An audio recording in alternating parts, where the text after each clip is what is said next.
అడుగుతూ ఉన్నారు. దీనికి కౌలు రైతాంగానికి ప్రత్యేకించి దృష్టి పెట్టాలని ఖచ్చితంగా అది కూర్చోబెట్టి రివ్యూ మీటింగ్స్లో పెట్టి దీన్ని ముఖ్యమంత్రి గారి దృష్టికి తీసుకెళ్తాం. అలాగే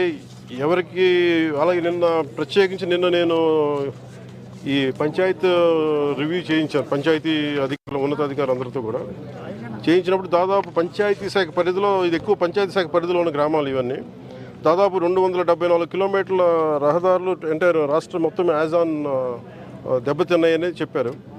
అలాగే సూపర్ శానిటేషన్ కానీ సూపర్ క్లోరినేషన్ కానీ ఈ అంటువ్యాధులు వచ్చే అవకాశాలు ఎక్కువ ఉన్నాయి. అలాగే 1583 గ్రామాలని చాలా తీవ్రంగా ప్రభావితమైనవి. దీనికోసం దాదాపు 21,055 మందిని సిబ్బందిని ఈ పారిశుద్ధ్య నిర్వహణకి వినియోగించాం. అలాగే ప్రతి జిల్లా కలెక్టర్ల కృష్ణా గారి కానీ ప్రతి ఒక్కరు కూడా జాయింట్ కలెక్టర్స్ కానీ ఎంటైర్ యంత్రాంగం మొత్తం వారి లీడర్షిప్లో చాలా అద్భుతమైన పనిచేశారు. దాదాపు 23,000 మంది 23,744 మందిని కేంద్రాలకి తరలించబడిన ప్రజలు. అలాగే 240 సహాయ కేంద్రాల్లో వీళ్ళని పంపించడం జరిగింది. అలాగే ఇందాక చెప్పినట్టుగా 56,040 మంది రైతులు నష్టపోయారని తెలుస్తోంది ప్రాథమికంగా.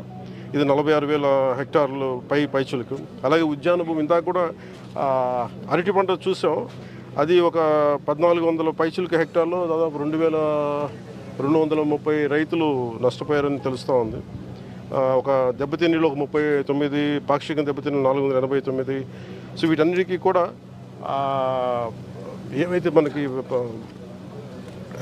ఏవైతే సహాయం అందించాలో ఖచ్చితంగా వాటి అందిస్తాం.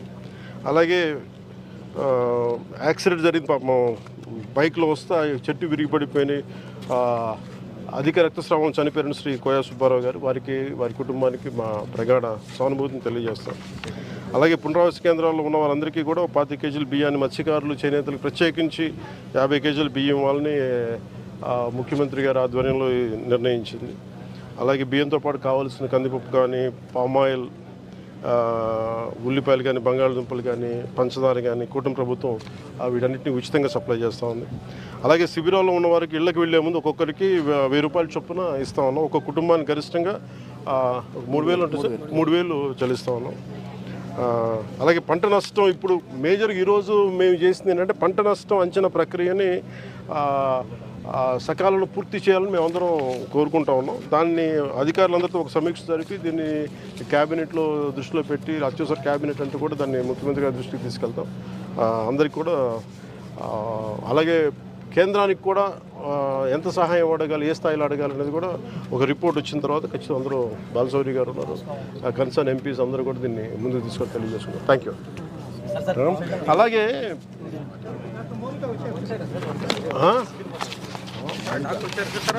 డాక్టర్ గారు కంగ్రాచులేషన్, చాలా అద్భుతమైన పని చేశారు. Thank you sir.